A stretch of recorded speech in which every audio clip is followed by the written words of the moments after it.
Siyamukela kuhlelo lethu ole Studio 7 silapha New York.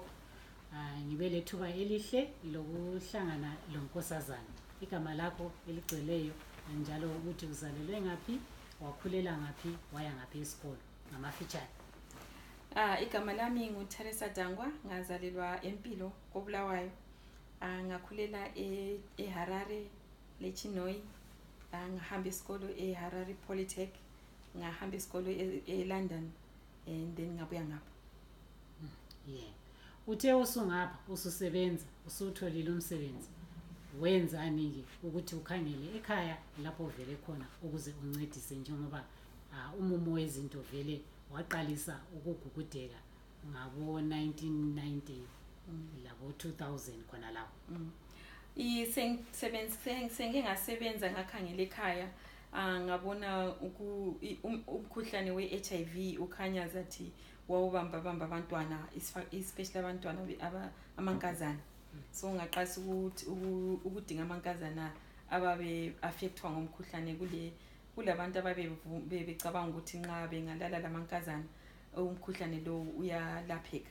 So mina ngicabanga ukuthi into enje ivela ngapi, kanti kumbe abantu babesizwa khonokho kumbe through ama grapevine, kumbe through abanye abantu, kumbe inyanga ezazitshela abantu ukuthi amadoda ukuthi bengazibambela amankazana abangakilali labanye lamadoda bengabe belokhuza beze lapha lo mkhuhlane.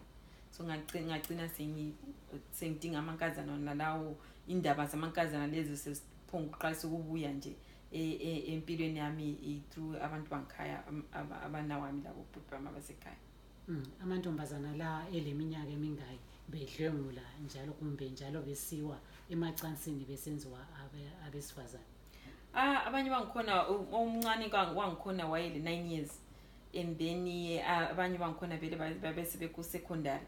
Laba ngabantwana ababefelwe ngabomama omama bangikhona labo becabanga ukuthi lapha bakuzwe khona inyanga kumbe ngabanye abantu liqiniso.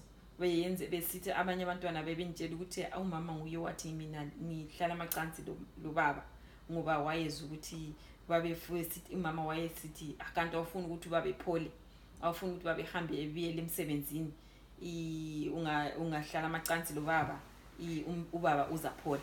So abanye bangikhona vele babethutshelwa labo ngabomama babo, umama bebanika amacansi labo baba babo. Wababuthanisa baqala bebangaki khathesi baya kunani elingakanani? Baqasa be300, baqasa be40, and then baqasa be40 kuyi-August, actually waqasa kuyi1 in August, and then by the end of that year ngoDecember base be40. Ngabathatha ngasengiqasa ukuba bhatalela isikolo lekuba khulumisa ngibafonela behlala endlini eyodwa engase ngirenta eChief, and then inkosi yakhuluma lami ukuthi hayi kayisikho lokho engikutshengise khona ukuthi kumele uyenze ngabantwana laba, ngoba abakibo uzabazi yini, kumbe bona abantwana nxa sebekubuza ukuthi kambe mina ngivela ngapi, uyazibhala yini lezo zinto. And then ngazibona lami ukuthi hayi angeke ngakwanisa ukuthi abantwana laba ngibatshela ukuthi wena abakini bevela kumbe line langaphi kumbe ekhaya langaphi. And then so ngabona ukuthi hayi inkosi yayifuna ngibancedise abantwana behlala emizini yabo lapha bevela khona, even though abanye abantwana babengasela abazali, even ugogo babo kumbe babesebebhubhile, but babe lokho behlala ema-communities lapha okwabhubhela khona omama babo, obaba babo labo mama babo. So ama-communities babelayo i-history yona leyo engangilayo mina, angangingela history yona leyo for abantwana bona labo. So ngabuyela ngabaphindela ngababuyisela emakhaya. Inamba yangikhona ended up sekuya about 340 abantwana bangikhona esangiyabhatalela isikolo. Izimali zangikhona zivela mina ngisebenza, ngikhuphe ezinye imali from imali engangisebenza sona ngibabhatalela isikolo. bagcina abantwana bakhona sebebaningi kakhulu mina imali yankhona ingasabambeki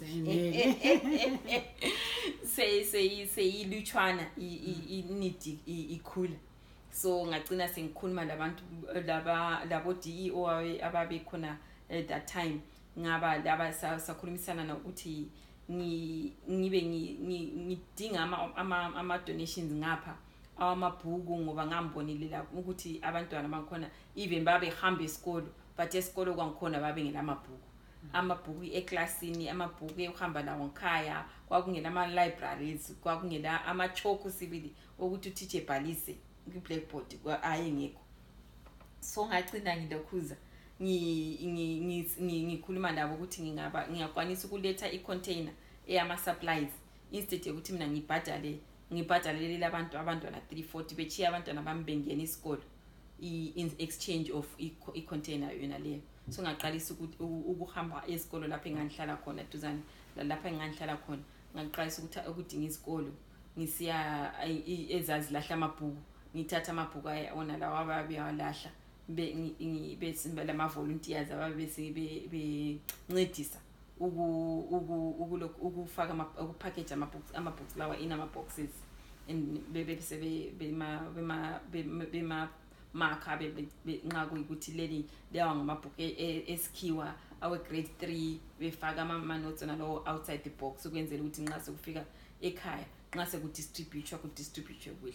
So i-container yayifika echivu and then ama-headmaster from all the 15 schools engangincedana lazo besebebuya be-distribute lewa ama-books accordingly. So abantwana bagcina sebebaningi njalo imali yakho awuzange ube lezinye inhlelo zokubuthanisa imali? Yawo ngangilazo ngaqalisa ukwenza ama-fundraising and then ngahlangana labanye ababesi be-donate nje bekwazi ukuthi kule into le engangiyenza be-donate izimali especially nxa senidinga imali ye-container ngoba i-container yayi expensive khonapho yayisenza like $10,000 ukuhambisa i-container ekhaya. So ngahlangana lama companies ancedisayo ukubhadala izimali zema-container yena leyo. So lukhule okungakanani lolu hlelo njalo kwela kusasa ubona ngani kuzakwenzakala? Elakusasa I think for enye into engayitholayo ekhaya ngihamba ekhaya ngiyekuthi ngabona ukuthi abantwana babengakwanisi lokukhuluma isikhiwa and khonokho ngabona ukuthi mina ngikhula isikhiwa sasi kwakuyimfundo yangikhona ukuthi isishona kumbe isindebele sasizikhuluma inxa senza i-lesson yesishona kumbe indebele but amanye ama-subjects onke sasisebenzisa isikhiwa kodwa abantwana laba ngasithi ngikhulume labo bengitshela ukuthi noma thina i-math zethu sesizifunda ngesishona kumbe sesizifunda ngesishona so kube into eyangihluphayo kakhulu. So ngapha kule program ekuthiwa yi-spelling bee so nga-adopt i-spelling bee liyana ngakhuluma labantu lama-teacher la ngahamba ngiyasahlangana lama-headmasters labo DEO ngaba-explainele ilokhuzeni i-program leyi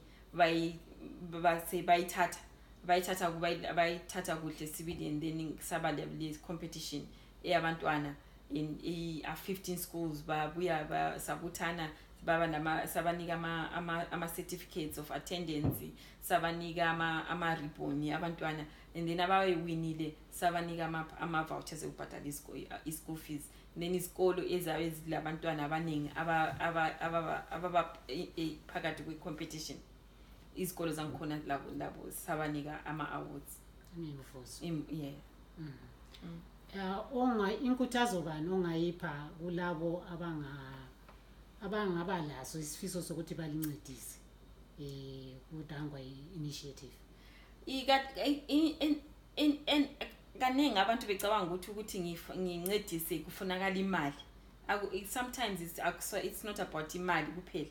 Kukhona lakho ukuzinikela isikhathi sakho especially nxa siyabuthanisa ama-books sifuna ukuthi ama-books siwafake ku-container or ukuphonga ukubuthanisa amabhuku from izikolo lapha eseduzane lapho lihlala khona lingakuzwa ukuthi izikolo zankhona zilamabhuku ikungifonela nje 914 327 6633 ngiyabuya ngizothatha amabhuku wherever it is as long as ziku tri-state area not eDallas so ngibuye eDallas uzothatha amabhuku but then lapha abafuna ukuthi bencedise ngezimali bengahamba kuDangwa initiative iwebsite yethu ngudangwa.org.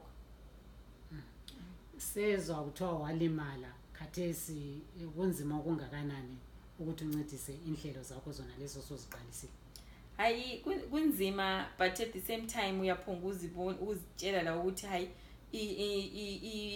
i program lay asoyami God gave that to me, so nxa kuyikuthi inkosi phakathi kwayo into lay yona inkosi yezabona ukuthi izinto imali zankhona zizavela ngaphi, amabhuku ankhona azavela ngaphi.